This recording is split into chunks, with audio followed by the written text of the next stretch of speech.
All right, I think we are live. I'm trying to experiment here with a new way to do the live streams here. I got a new light and and I tried to play around with this before I went live, but it's being weird now with the camera it's using. Usually, it uses a different camera, but hopefully this maybe looks slightly better, kind of different there. I don't know. Hopefully you guys like. I don't know if this is, yeah, because this is definitely different. I'm not sure why it's looking quite as different, but hopefully this will work. We'll see. We'll keep on trying. But anyway, we'll roll with this for now because I know I'm a few minutes late and I don't want to keep everyone waiting. But welcome to another live stream here on the Maran YouTube channel. Hope you're all having a good week so far. Thanks so much for stopping by. Like all the other usual live streams, we're going to go for about 2 hours or so, or sorry, 1 hour for the midweek one. I'll give priority answering to anyone who does a super chat or a super thanks, as well as anyone who's a member there with the green usernames. They always get priority answering. And I see we have Danny here and Chad and Lancelot and Mr. 705. So thanks so much for stopping by, guys. And starting off with Danny here, he says, sorry, my computer's a little bit different here. So he says he drove Sunday and today, unfortunately, got into a road rage incident while driving over to my grandma's house. So the street I was traveling was closed off due to a house fire on the street. So I took the detour that had been set up when this new pre-facelift Kia Sportage saw the street was closed and flipped a U-turn that ended up behind me. I get off the detour and was about to turn onto the street I had just been on when there was a stop sign at the end of the street. So I stopped and checked for traffic because I didn't know if the traffic was going the other way. It was making a U-turn, and I stopped. Then the Kia honked at me for following the law. Then a fire truck turned onto a street and pulled over to yield. When the Kia went by without yielding to the fire truck, I honked at them for not yielding. And maybe there's more to the story. Yeah, they said they pulled off into the same side street I was on and got out of his car to yell at me for honking at him. I just kept on going. Man, that's crazy. Got out of the car to yell at you. Man, I guess everyone's just really frazzled these days. So if especially you're not far from New York, honking is normal driving in New York City. So I'm surprised that someone in New Jersey was so offended by a honk that they had to get out of their car and yell. That's quite the personality there. That's all it takes to set someone off that much. Maybe they're having a bad day or something. But yeah, all kinds of crazies out there. Stay safe, Danny. Try and de-escalate when you can. I know it's sometimes hard, but it's not worth it. You see all the crazy people that are getting in road rage incidents, and you never know who's got something more serious and has more firepower than brains. So better to just try and de-escalate when you can. But sorry you had to deal with that. Let me see. Also, Chad, thanks for stopping by here. He says, hey, Matt, I saw an ID Buzz coming home from work. It was orange and white. Nice. I love that combo. It's a great combo. And Lancelot says, good evening. His spot this week was a red Porsche 911 Carrera Spider. Very nice. That's cool. And let me see.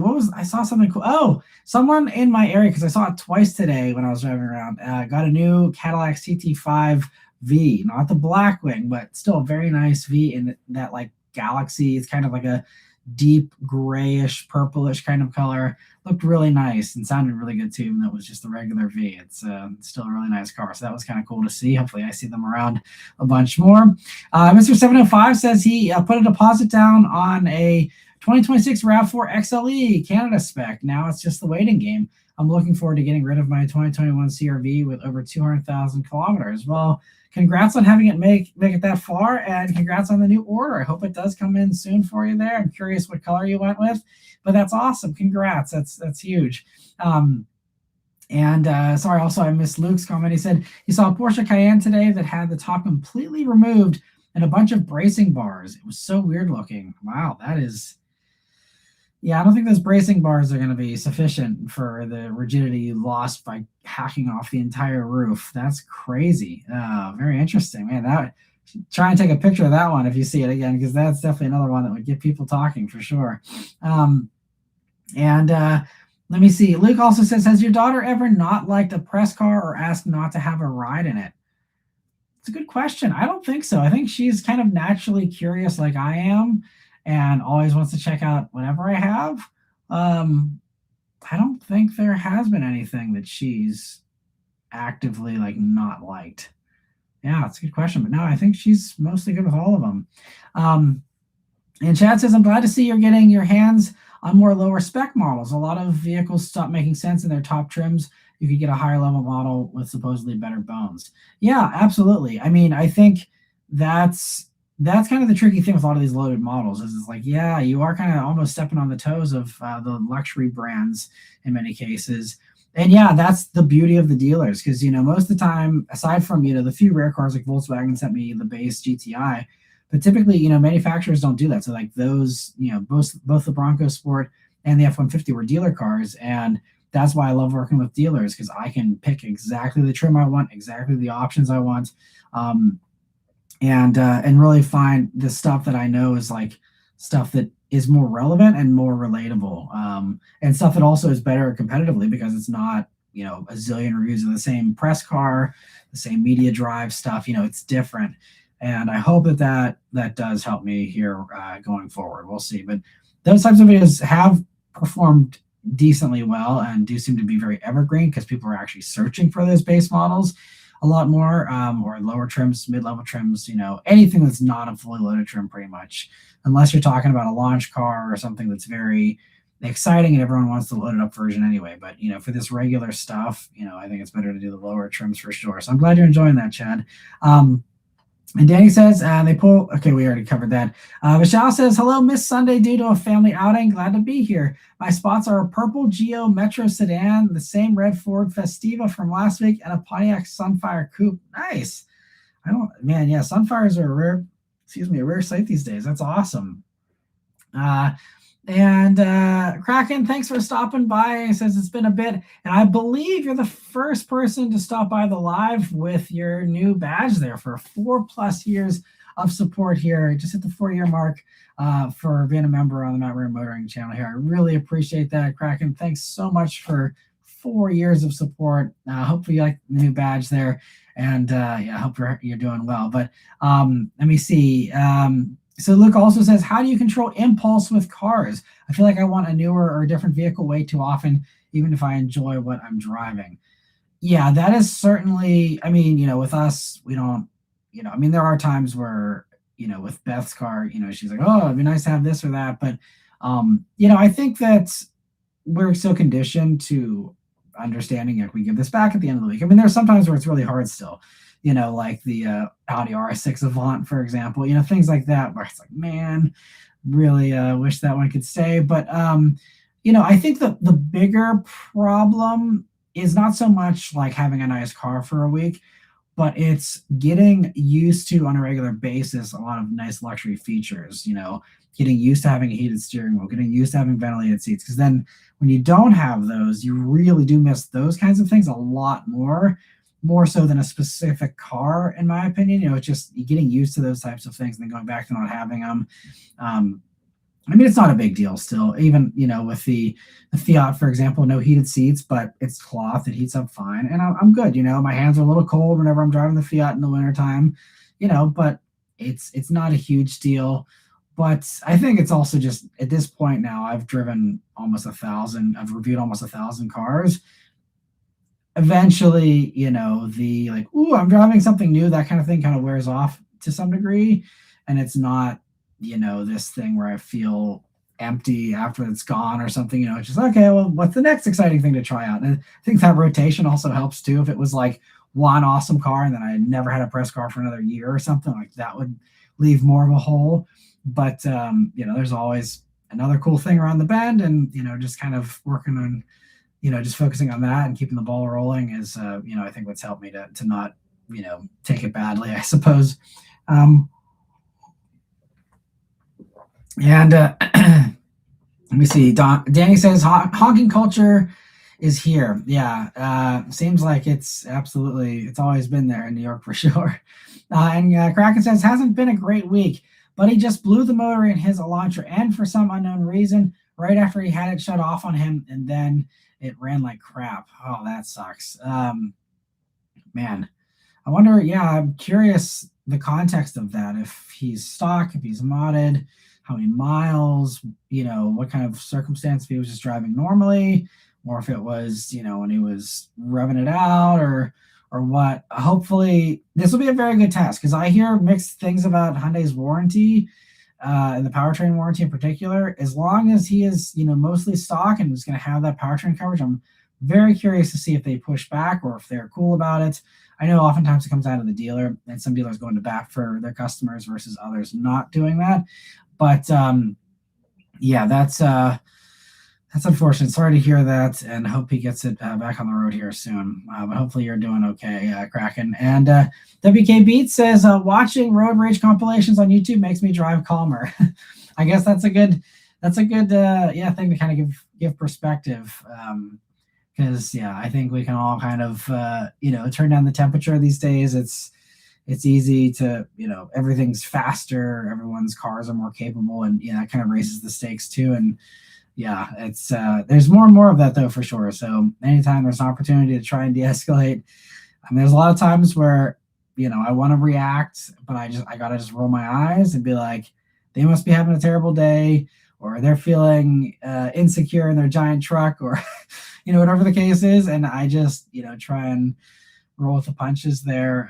Sometimes, especially if I do get mad if someone is actually threatening the safety of my family by being an idiot.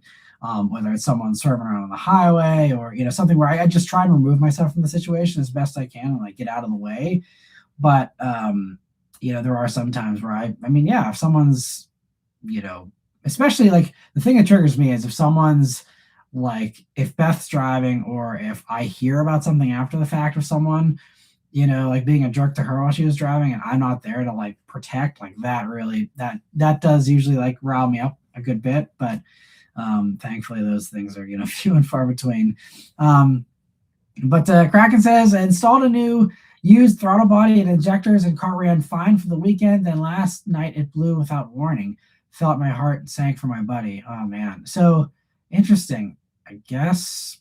So if you're messing with throttle body and injectors though, I'm guessing it's an injector issue. That would be my guess. Maybe you got a bad one or something, and then the car wasn't running on all cylinders because of the injector, and kind of threw everything off there, because then you have a misfire, and it doesn't take long if it's a bad one for that to really throw things out of whack. So interesting. Hopefully Hyundai has your back, but I don't know if they see those, the injectors on the throttle body being messed with, they might be on their own. Yeah, that sucks. And Michelle says, I missed one stream and you've got a whole different setup going on. Yeah, definitely let me know your guys' thoughts on it. I was initially, so this is a kind of a preview of what you're going to see for the new rant setup that I'll be doing for the Matt Maran videos. But for that, the camera, I use my forward-facing camera for that, but when I do continuity camera here with the iPhone to be the better webcam for these streams, that always uses the rear camera for whatever reason. And stupidly, this ring light thing that I picked up for free doesn't spin around to mount the camera the other way. I'm going to try and tinker with that a little bit more. I just realized continuity camera doesn't use forward-facing as an option until I was about to start this, so I'll work on that for the next one. Hopefully it'll be a little bit more of a normal kind of framing here. But this way, at least you get to see the Matt Maran live sign there a little bit better. I don't know. Yeah, definitely let me go. If you guys hate it, let me know. But I know someone had sent me a link with some lighting tips, and then this ring light came up I was able to get for free. And I was like, all right, well, we'll try to upgrade this a little bit. And so I don't know. We'll see. I'm learning as I go here. But we see Luke says, when I was younger, I would always want my grandparents to pick me up in their Mercedes, and would get sad if they drove their Nissan Altima. Nice. Well, that makes sense for sure. As much as a kid, you get used to stuff real quick. I know even when Beth was a nanny, her car didn't have heated rear seats, but the parents' cars, they did have heated second row seats in their crossovers. And so the one kid who I think at the time was probably 4 or 5, she'd be like Miss Beth, turn on the back and I want it to be warm. And Beth's like, what? And this toddler was complaining she didn't have a heated rear seat, pretty much. So there's that kind of thing. Again, like anything, if your normal is what you're used to, and if you don't have that, then it can seem like a hardship. Until you're especially if you start at that high level. That's kind of the danger of anytime even you go up to a higher trim. I really actually like caution people with going to a higher trim, because you have to be confident that you'll never have to go down in trims, because oftentimes that's kind of hard to do, because like, man, all right, now I feel like I'm really in a penalty box. I don't have leather or whatever, the luxury is. You miss that stuff for sure. So definitely go up the trim ladder with caution for sure. And if you're content, if you've never had a heated steering wheel, you don't see all the fuss, don't try it. Do not try it unless you plan on paying extra for heated steering wheel the rest of your life, because the second you try it, you're not going to want to live without it. And that goes for a lot of stuff. Honestly, even like EVs. I mean, again, not to bring that up again, but like, for a lot of people, it's like once you realize like that you can have like instant response. That was the thing for Beth. The second that she tried an EV, she was like, wow, like I never want to go back to having a transmission again.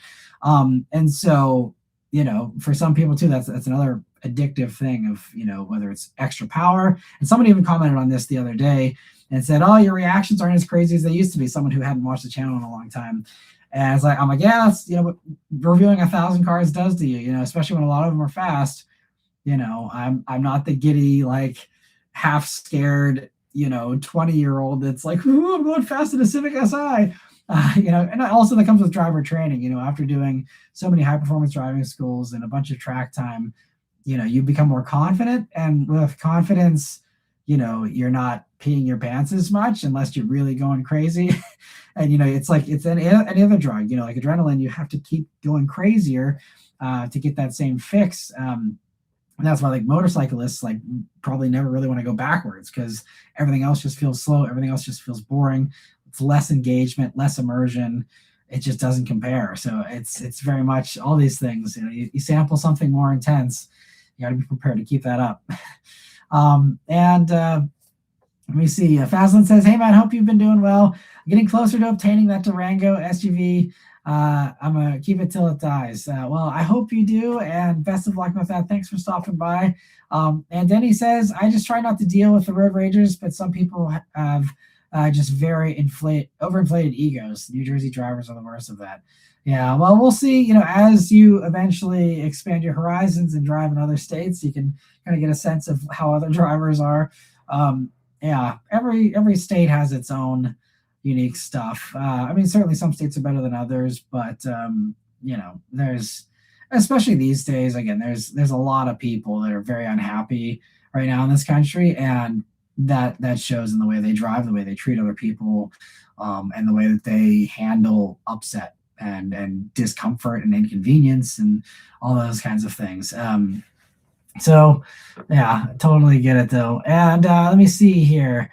Also Lancelot, thanks so much for gifting 5 memberships. I really appreciate that generosity here, and happy to see, I believe mostly some new faces able to get those here. So YouTube's doing a good job of giving some memberships here to new people all the time, so they can try it out and see how they like it here. So thanks so much though for that, Lancelot.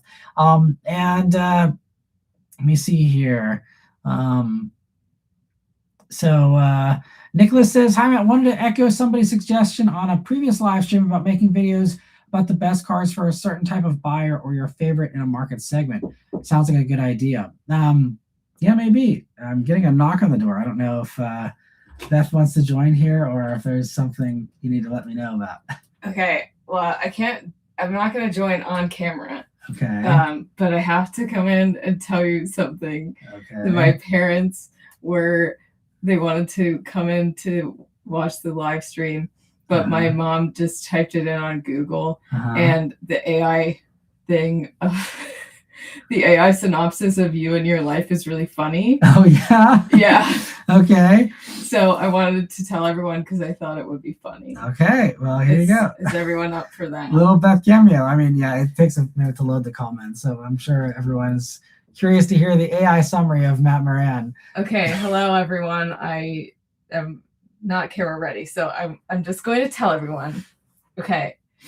And this, for some reason, came up as Matt Maran motoring age. Interesting. So this was one of those like common searches everyone has. Yeah, I don't know. Yeah. So it came up as the AI thing. based on a 2014 social media post celebrating his 24th birthday. Matt Maran of Matt Maran Motoring was born in approximately 1990. As of early 2026, he is around 35, 36 years old. He's been active in the motor trade since at least 2011 when he was 21. The key details. The cat came in. Background. He previously worked as a top sales executive and had the youngest brand approved head of business in the UK at age 26, according to thecaragent.co.uk. Where? Okay, prime example of why AI is completely full of crap. None of that is true. He is now a popular automotive YouTuber focusing on in-depth, enthusiastic car reviews and owner interviews, as seen on Matt Maran Motoring YouTube channel. Personal life. He is married to Elizabeth and has a dog named Bert.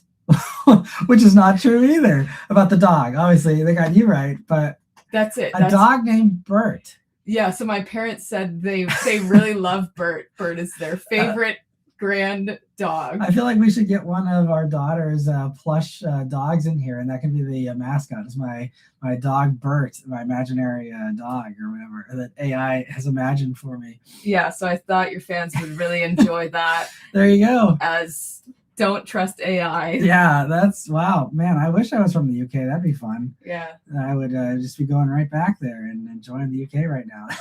Yes. That'd be awesome. Okay, well, thank you for sharing. Bye, everyone. Thanks. All right. Well, there you have it. I'll scroll to the comments here. Let me see. Let's see. Lance says best car YouTuber ever. I appreciate that. All right, everyone enjoyed that. And a cat named Ernie. Yeah, pretty much. AI stands for absolutely idiotic. I like that, Luke. I actually hadn't heard that before. I'm going to start using that. Yeah.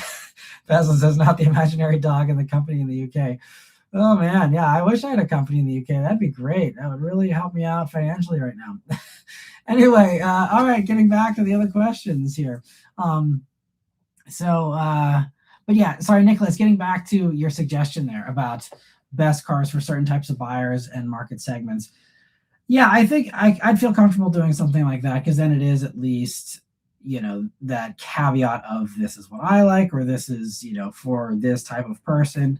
And I think, I like one of the lists that I do run currently in my phone in my little, notes app is, like best dad cars at various price points. And so that one's already done. I could literally just read through my list of like, if I needed something to carry my daughter around and my family in, here are the things at the various price points that I would be buying. So maybe I start there since that's kind of, very easy. And then if people enjoy that, then maybe, try and do, put myself in other people's shoes and do different buyers. That's a fun idea. Maybe whenever I have a few days where I don't have a bunch of rants to do, like if I'm just looking to fill some content on a certain day, that could be a great kind of filler kind of thing for sure. And yeah, there's so many things. There's so many fun little offshoot ideas that are all automotive that I'd like to try on the channel someday. But I'll add that one to the list. And that's been something I have because, there was, like you said, someone else mentioned that earlier in another live stream.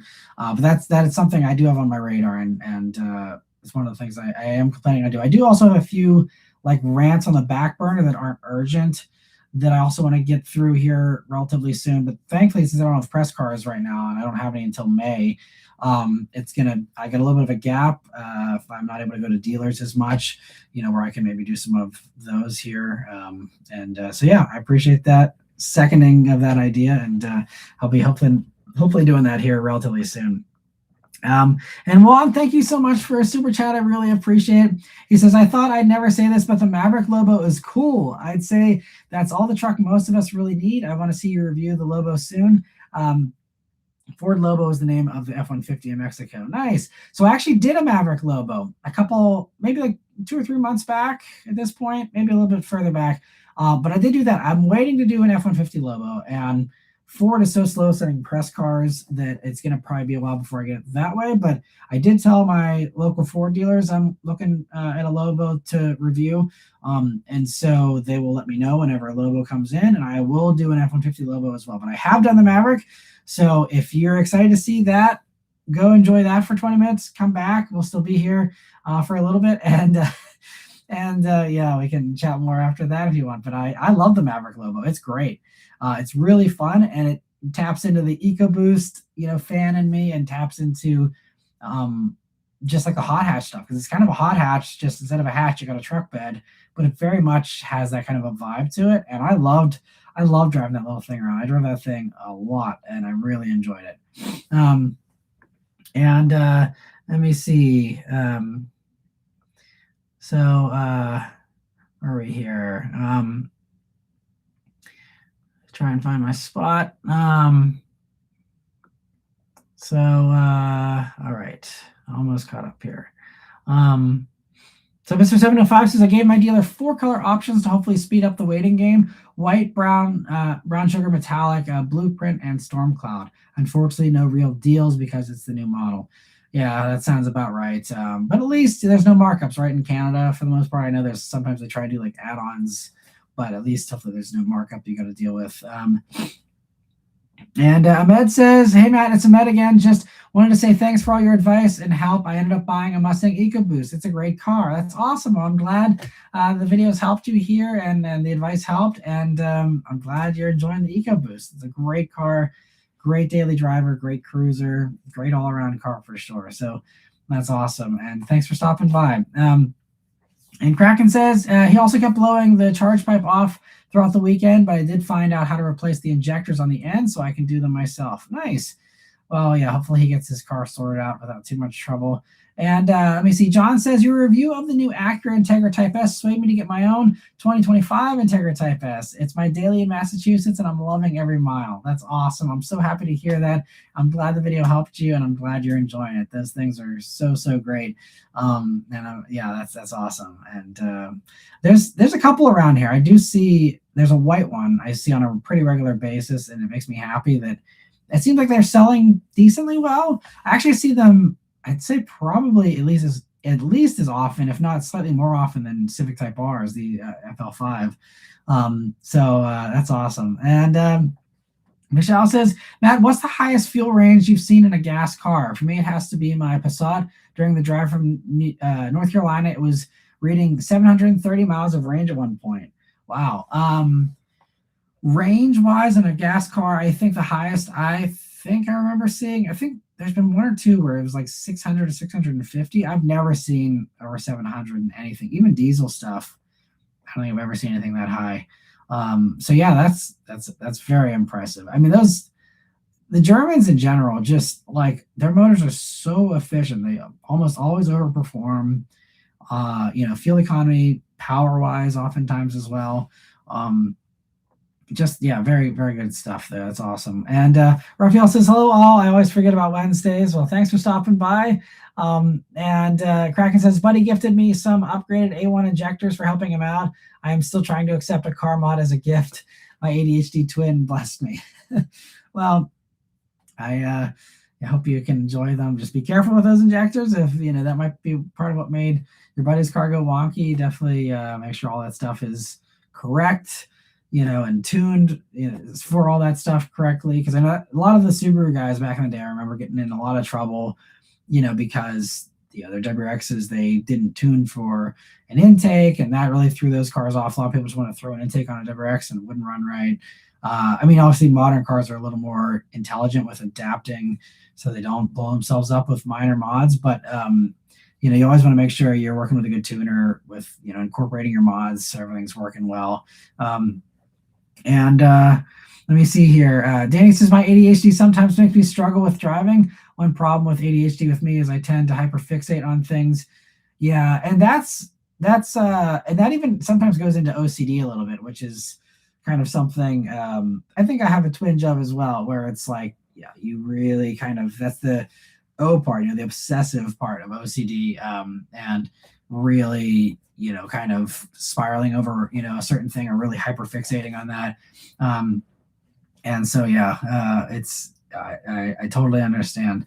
Luke says, it's like one day I want a Civic Si, the next day I want a Ram 1500, and a week later I want a Camry hybrid. My brain is insane. Oh, I got you. So yeah, as far as being all over the place, I mean, I think, yeah, there's a lot of good options these days. Yeah, there's nothing wrong with that. It's just, and this is why, I mean, it's kind of funny, but like a lot of the like cross shopping that I talk about in my videos is not realistic cross shopping. Like that's if you had a very type A kind of brain, like sure, that's how you cross shop is okay. Well, I'm looking at sport compacts, so I'm looking at Civic Si. That means I'm also looking at Jetta GLI, maybe I'm looking at Mazda 3 or Elantra N.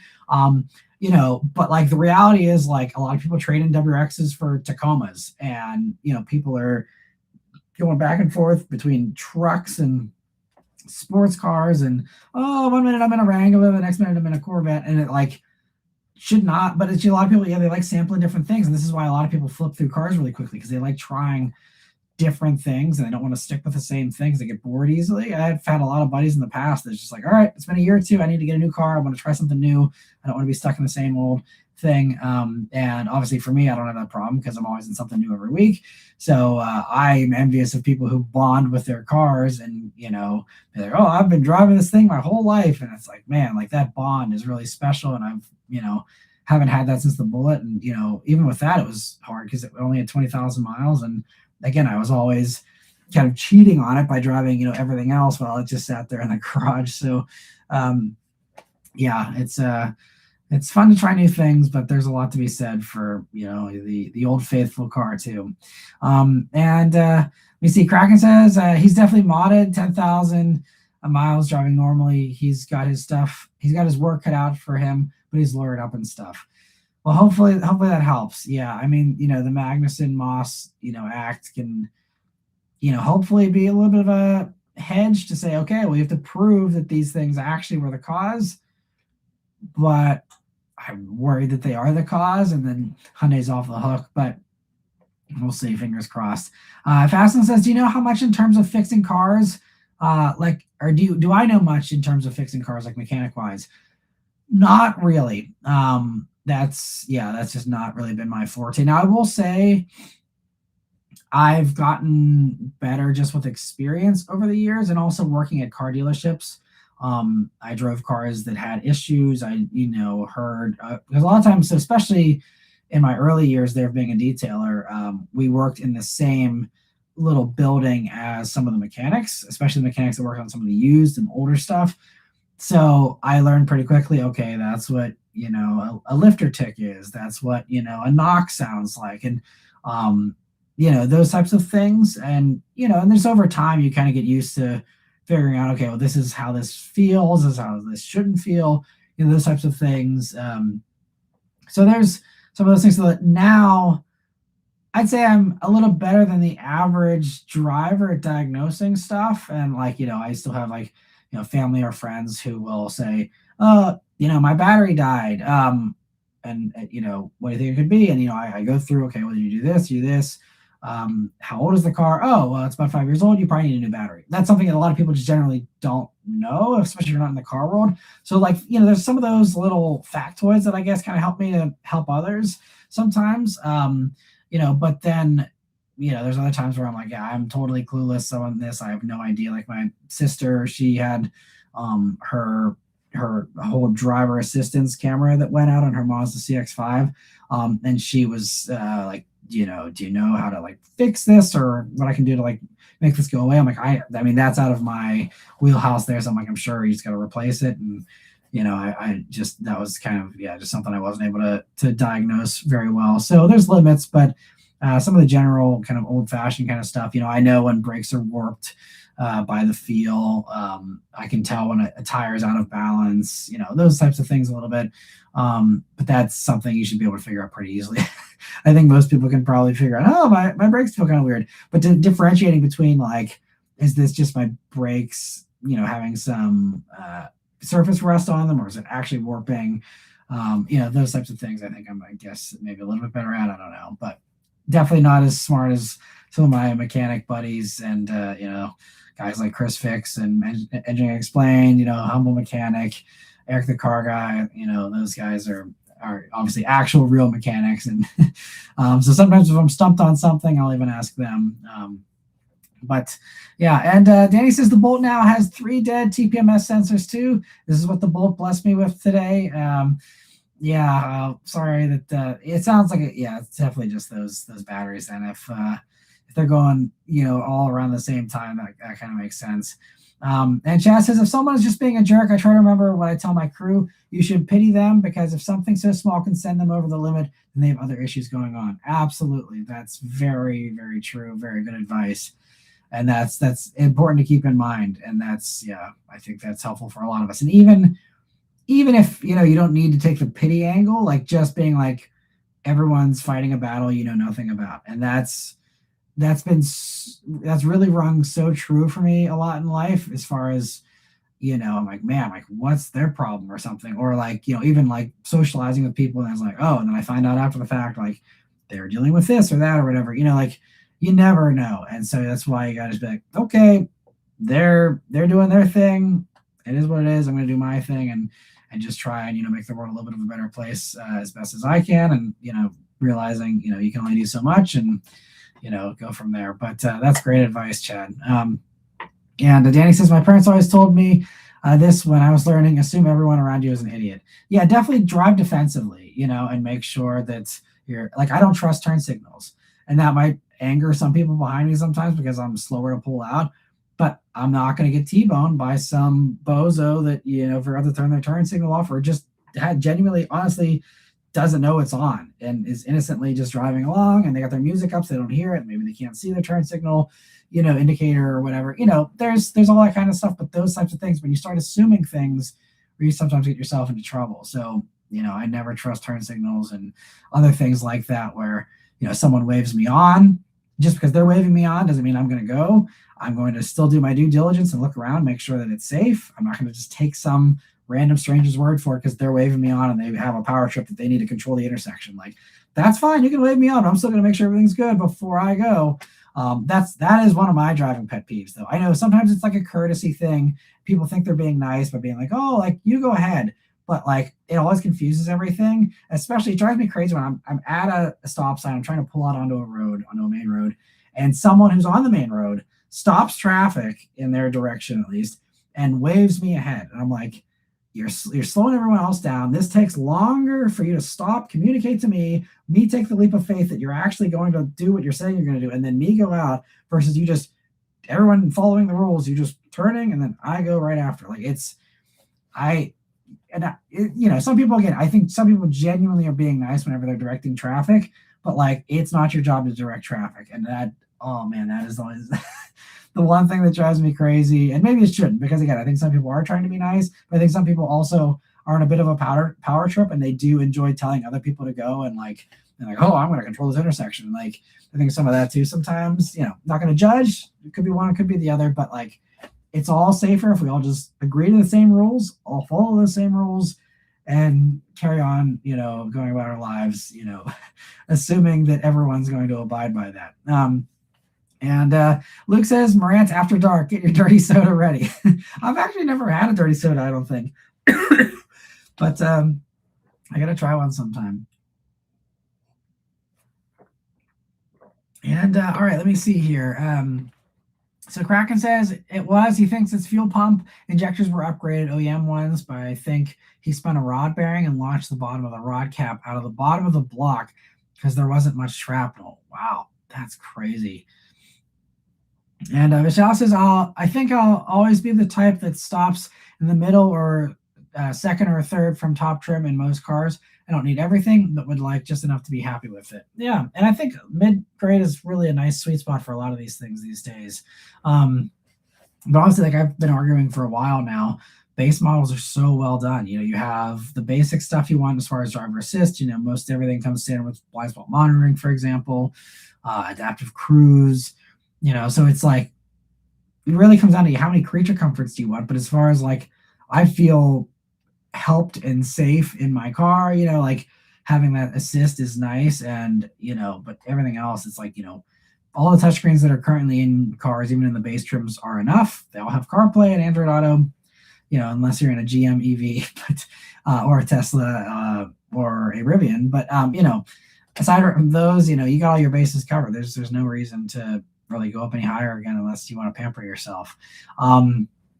But let me see here. Lancelot says, I've got to take my truck in on Monday. It threw a check engine light on my way home from town today. That sucks. I've got a code reader, and I'm pretty sure I know what it is, but I don't trust myself to fix it.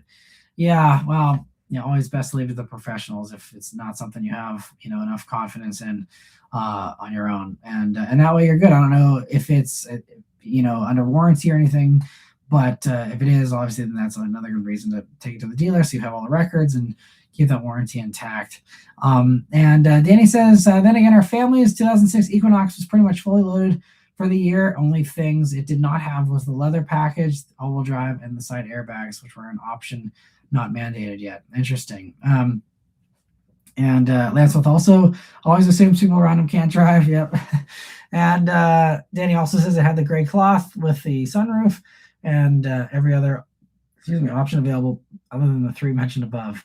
And also, sorry, I missed some of the other stuff here. So Jordan, thank you so much for super chat. He says, do you predict a resurgence of the sedan? I think so. And we actually talked about this a couple of live streams ago, maybe, but there's a new study that suggests that Gen Zers are more interested in sedans than crossovers, or at least there's like a growing interest in sedans compared to previous generations in sedans. So that tells me, the theory that I saw a few years ago was that same thing of, if everyone's grandparents are in crossovers and, everyone who's not limber enough to get down into a sedan, can kind of make crossovers seem a little less cool, then it kind of makes it, cooler to be in a sedan. And if you're Gen Z or you're, just young, you want to have something cool. Most people, even older people, want to have something cool, but, especially that's very high importance for, younger people. And so, sedans are starting to come back around. So I think so. I think it will. I don't know if it's going to take over crossovers because I think, we do have an aging population. And so until that isn't the case, you're going to have more people that just actually don't want to get into a low car. And so I think crossovers are here to stay for a long time still. And the, more rugged SUVs and actual, active outdoor kind of crowd is always going to love, the Broncos, the Wranglers, stuff like that. So I don't think there's any danger for those either. But I think, your Kia Seltos, your Hyundai Tucson, any of the, even like the regular mainstream stuff like RAV4 and stuff, eventually I think, if everyone's grandparents are driving those, it's like, okay, well, I want to have the Camry instead, or I want to have this or that. Again, nothing wrong. Like, I love the RAV4, and, again, I'm very excited for like Mr. 705s coming in. But, I think that kind of, softer SUV kind of thing could certainly take a step back. Now, obviously, RAV4 is the best-selling vehicle outside of the F-150. I don't see that changing anytime soon. I think in the short term, if we're talking about, predicting market stuff, depending on how long gas prices stay high, I think you could see a real regression of truck sales this year. And anything that's just, like giant body-on-frame SUVs and truck-based SUVs, I think those could see a big step back this year. Not huge. I'm not expecting the F-150 to, drop several 100,000 units this year or anything, but, we saw in 2008 when gas went up, people kind of went into the more fuel efficient stuff. We even saw this a little bit in 2022. Obviously, it was more minor and more short term, and it's assumed that this will be the same with this, oil spike now. I saw a thing today that with the Ukraine thing, whenever that spiked in 2022, it spiked earlier in the year, and then they say that oil prices rise like a rocket and fall like a feather was the quote that I read, which is very, I think, rings true and also very smart as far as how to think about this year as far as gas prices goes. Even if things do get resolved, which doesn't seem like they're close to still being resolved, but once they do get resolved, it's not going to drop back down super fast, despite what certain people might say. It takes time to come back down. And so, unless there's some kind of aggressive intervention or, some price cap or something legally that happens to force them down. But other than that, like the natural market movement we've seen in the past, gas spikes is that, like with the Ukraine thing, they said, okay, it spiked earlier in the year. By summer, it started to slowly drop as markets adjusted for the fact that, that war was happening, and they, worked around it.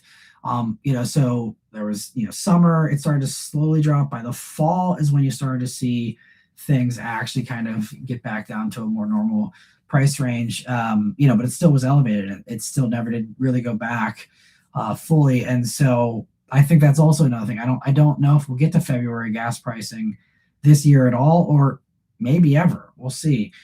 Because a lot of those refineries and stuff are, offline, and it's going to take several months for those to get back up and running. And some of those, they said it's going to be years to rebuild some of this stuff and get some of these things going. So, I think it's going to be a while, but so just keep that in mind. But so I think that will hurt eventually, the sales of these large gas guzzlers. So I think it's not going to be a great year to have those in your portfolio, but other than that, yeah, I think sedans, it's more of a slower climb, but I think it is, has a good upward trajectory here.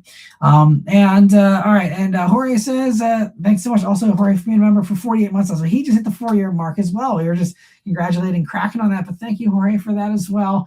And hope you enjoy the new badge there. He says, spot of the week, I saw a red McLaren Artura, a white one and an aqua one, in a caravan around the corner from my house. Wow.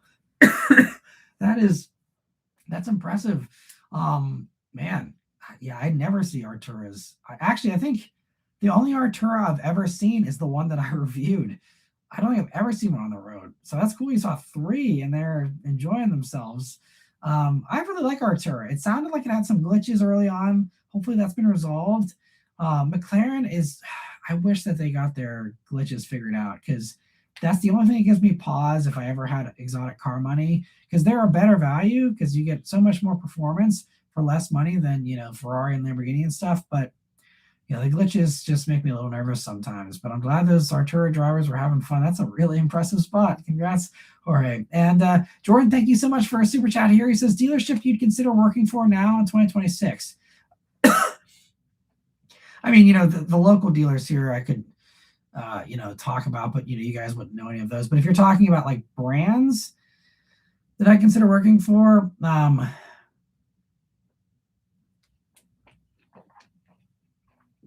there's a few brands where, there's a few brands that are easy to be cheerleaders for. I think like Toyota is the obvious one. I could very easily, work for Toyota, and because I love basically everything they do for the most part. I'm excited about their products. Their leadership is pretty good with a couple caveats, but overall pretty good. And I think they just, they understand the right direction.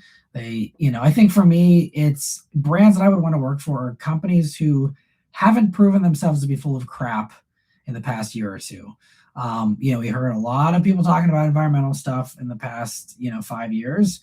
And then we see who actually, is caring about that. And I know that these aren't charities. We're talking about car companies that need to make a profit. But I think Toyota shows, you have all these hybrids and the massive amount of carbon reduction they're doing with way less resources, battery materials, is achieving that goal in a, more palatable way that doesn't make people clutch their pearls and think you're forcing them into an EV. But it's, but it's still making meaningful, impressive progress towards, reducing emissions, which is very important to me. So I think, that's one of the reasons why, I'd love to work for Toyota. One of the reasons why, for example, I wouldn't want to work for Ram, going, woohoo, let's just drive into a brick wall with our V8s and hope that regulations don't magically change in 2029 like they probably will. So there's some of those where, and then there's others that are kind of in the middle. But I think that the brands where it's like, they haven't changed course, those are the brands that I'm excited about, and the ones that I, have an easier time going to bat for. But being a reviewer for so long and just speaking my mind, it'd be hard. I was talking to someone else about, a car where it's like, ooh, like this would be a hard sell. And just being like, it's gotta be hard to work for some of these car companies when like, your product is subpar, or it's not as good as the competitors, or you made a bad choice. I mean, even like Honda right now, like it's gotta be tough. Like, how do you defend the fact that you have this giant gap in your Acura lineup? And you just made poor choices, and that you're flushing all this stuff down the drain. Which, by the way, just today they announced that the Afila is also getting discontinued, which we figured, and that one should have been done first. That actually makes no sense. The other ones I think they should have kept doing, but the Afila should have. Yeah, once they announced the price, it's like, okay, you guys screwed this up, just kill it. But like, it'd be hard to work for Honda right now and being like, yeah, we're good, even though we got all these motors blowing up, and even though we're just lighting billions on fire because we don't have confidence in our abilities and don't have confidence in our brand new products that we're working on. Just, how do you write a PR, a press release for that kind of stuff? I'm not jealous. I mean, I have sympathy for those that are in those positions. But yeah, so there's ones like that where it's like, okay, this would be really a hard job that probably doesn't pay enough for the kind of cheerleading you got to do there. But yeah, so yeah, hopefully that answers your question decently well there, Jordan. And let me see. Also, Jordan, thank you for another super chat. He says, is a Toyota and Ford collaboration a no-brainer? I don't know. I think, to me, Ford, they have a hybrid system in the Maverick and was in the Escape that's very good. I don't think, the only problem is that they're not deploying it in everything else like Toyota did. It's not like Toyota has 15 different hybrid systems. They got a handful of different ones, but it's, especially the 4-cylinder ones, it's all kind of the same thing. And even the V6 one, it's, the iForce Max kind of thing, and iForce. Like, you spread it out across all your models. And why Ford hasn't taken Maverick hybrid powertrain and thrown it in everything that it fits in, I don't know. It seems like a no-brainer there. And, so they could do the Toyota thing if they wanted to. They just chose not to for some odd reason. So, yeah, no, I think that, like Toyota collaborating with Jeep with like the new Cherokee has the electrical hybrid stuff from the RAV4 and that Toyota system. I think it's great, but, Jeep's still using their own engine. I think like Jeep could use the help. We're talking collaborators. Stellantis should just buy Toyota electrical stuff because it's been proven by the 4xEs that they're problematic. I still love the 4xEs. I think it's great. I mean, it's still the best-selling, plug-in hybrid, or best-selling hybrid, I think, in general. Maybe it's plug-in hybrid with the Jeep Wrangler 4xE. But anyway, like, they were still doing well. But like, if you want to get your quality back, you work with Toyota. I mean, Toyota's got their own issues these days too. So again, not like they're the gold standard necessarily as much as they used to be, but like, it's an improvement probably, especially the hybrids, because that stuff is actually pretty bulletproof from Toyota. So I think that, what we see in the Cherokee, they should do with everything. Do the hybrid max powertrain for Grand Cherokee, all those things. I mean, there's really a Toyota powertrain, hybrid powertrain for just about every application, as long as it fits. So yeah, I think that's probably the top collaborator, idea for me. And thank you so much for the super chat. And also, Lancewell, thank you so much for a super chat as well. He says, I love the new lighting setup. I'm glad you enjoy it here. I'm going to try and spruce it up some more. I need to work on the angle and maybe making it so I'm not quite as close, unless you guys like this. I don't know, because usually I think in the past it was a little further back, but I'm going to try and do better lighting on the shelves behind me, because I know all the popular live streams, they always have cool rope lights that are changing LEDs and having a light show behind you pretty much. So I'm going to see when the budget allows, if I can kind of do a little bit better lighting. But hopefully at least this kind of upgrades it a little bit, so it's not just me sitting in a room with regular overhead lights on. Hopefully it looks a little bit better. But I'm glad you enjoyed. Thanks for the feedback. I really appreciate that. And all right, so we have just a couple more minutes. I'm still battling a cold, if you can't tell, so my voice is a little scratchy. So I'm going to go to just member questions here for the last few minutes and try and keep this to an hour this time. Usually I would go over, but just because I can tell my voice is not having it, we'll do member questions here, and then we will head on out. So let me see here. And also, of course, super chats and stuff too, but feel no need. We can always chat more on Sunday on the 2-hour one. But let me see. So where were we here? Michelle says he got to drive his aunt's new Grand Highlander Hybrid Max over the weekend. First time driving that powertrain, and it's so smooth and quick. That initial takeoff on electric is addicting. It is. It is very good. I'm glad you got to experience that. Totally agree, though. I do love it. And let me see. Kraken says, I'm no mechanic, but it definitely wasn't injectors. The car would have thrown codes if it had bad injectors. Just praying real hard for him. ADHD twins with a pair of ends. We're crazy. Man. Well, yeah, well, hopefully it's something else then, and Hyundai does take care of it. And let me see here. Michelle says, did you see the story of Jim Farley talking about how Pope Leo owned a Fusion 6-speed? Jim said they lost $4,000 on every Fusion made. Even the Pope wanted Ford to bring it back. Wow. I hadn't heard that. That's funny. He had a Fusion 6-speed. That's actually, there was one dealer I work with. They got in a Fusion 6-speed of, like the first gen Fusion, or maybe it was second gen, because it had like the rectangular lights, but it wasn't the Aston Martin looking, front end. But anyway, so yeah, I guess that would be second gen, or maybe the refresh of the first. Regardless, yeah, I honestly forgot they had done the 6-speed. And then I saw that pop up. I was like, maybe this would be worth reviewing. It might still be out there. If you desperately want to see me do a Fusion 6-speed, I will. Let me know here as we head out. But that's funny that he had one. I didn't know he had one. That's cool. But Jim, maybe they lost $4,000 on every manual Fusion made. I can't imagine that they lost $4,000 on every single Fusion, because they sold, some of those years, like Fusion was like 150,000 or 200,000 units. Ford would be really in the poorhouse if they were losing $4,000 on every Fusion forever. I'll have to look into that. That seems like a weird predicament. And Jim Farley says some weird stuff sometimes, so I have to look into that.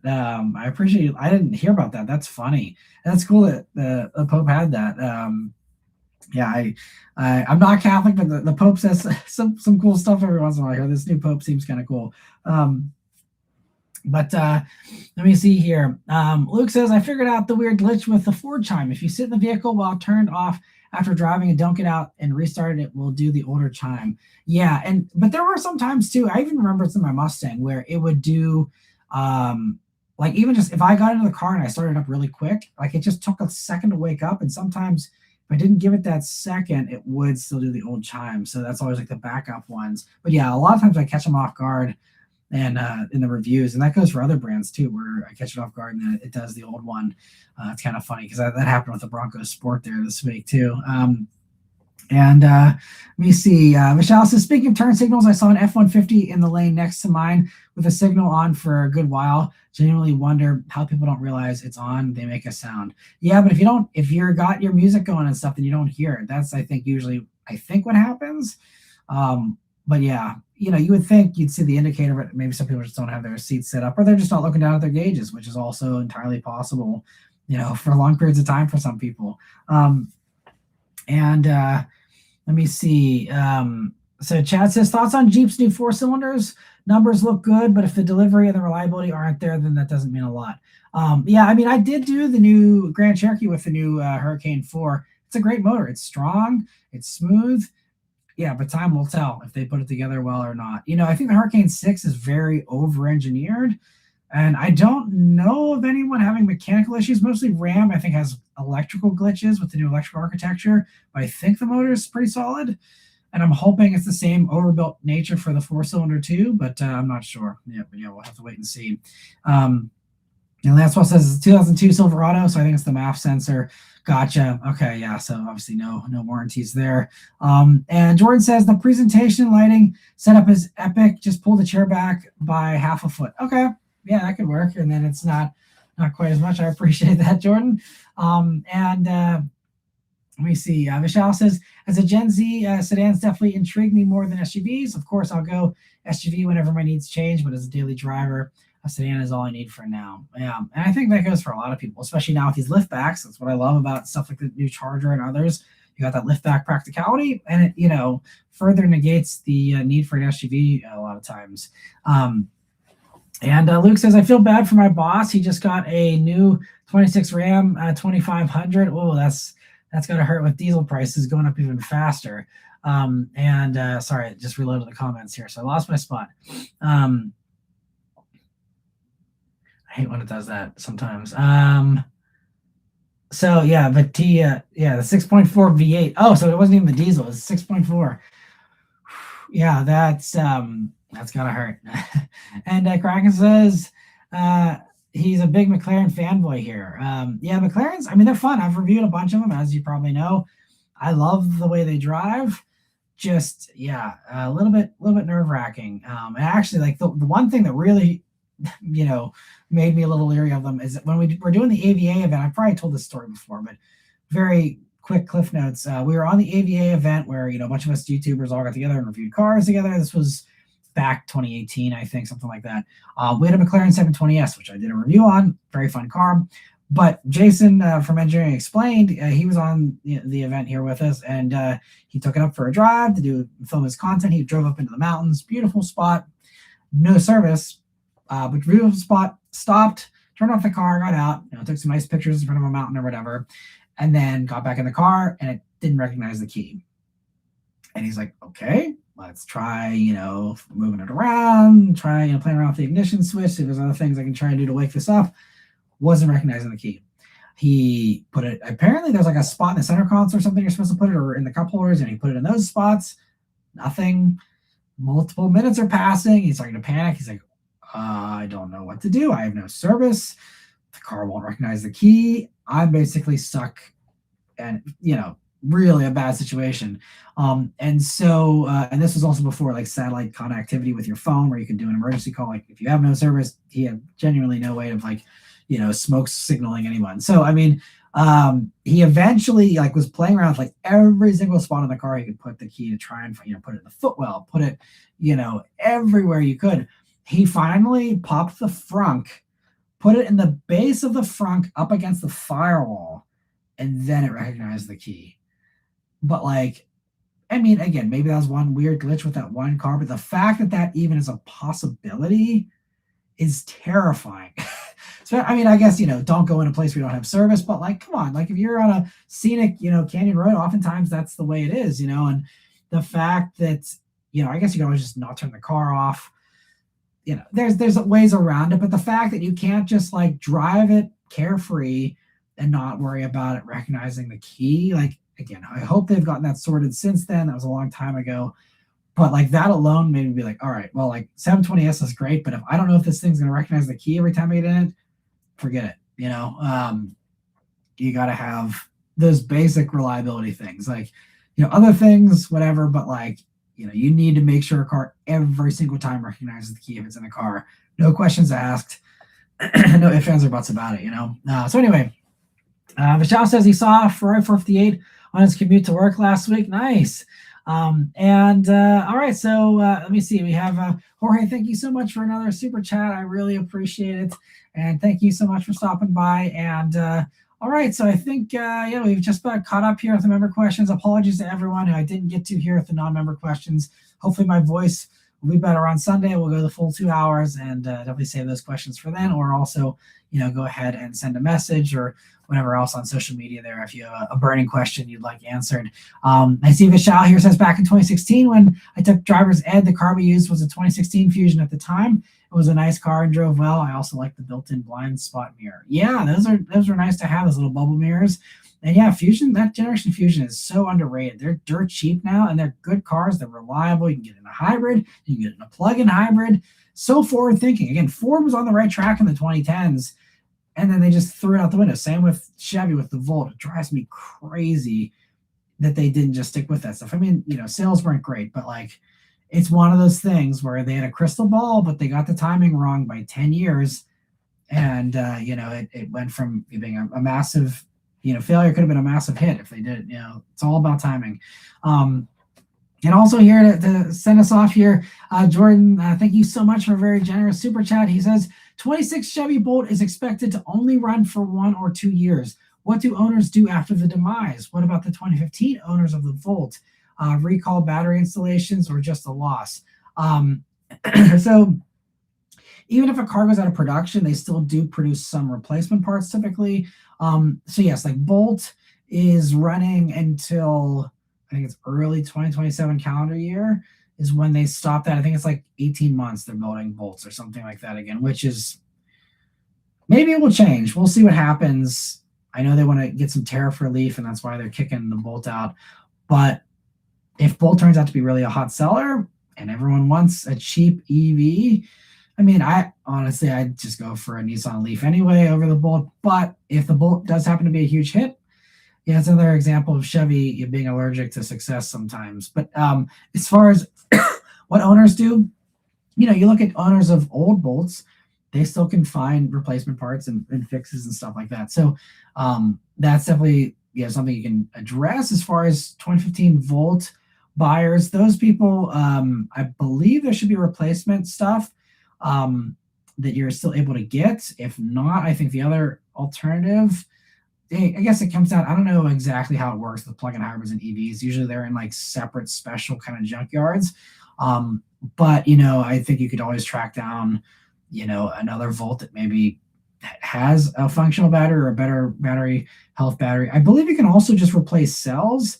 And I think that there's ways, because I think it's kind of the same thing as the Prius. Like you can still just buy new Prius batteries, and maybe there's even aftermarket companies now that have that stuff. I don't know enough about that, but I'm assuming it could be the same kind of market for the Volt. Because I believe I remember hearing about like people putting new batteries in the plug-in hybrids and having it work, all the same. And Kraken also sending us off here. Thanks so much for being a member again for 4 years. I really appreciate it, Kraken. And also, everyone else here, that's been a member for so long. Thank you all so much once again. That support means more now than ever. And Kraken says those Fusions in that era were great. Only good Ford I actually like. And Michelle says to have a good night. Yeah. All right. Well, thank you guys so much. I hope you enjoyed the stream here and the new lighting setup. I'll continue to tweak it, but thank you so much for the feedback here tonight as well on all of that and for bearing with me here as I figure this out too. But thank you all so much. Have a great rest of your week here, and I'll see you guys on Sunday for the next one. Take care, and stay tuned for some more good videos here. We got the reveal of the Corvette Grand Sport tomorrow, so stay tuned for my rant about that. But anyway, take care. Thanks so much, guys.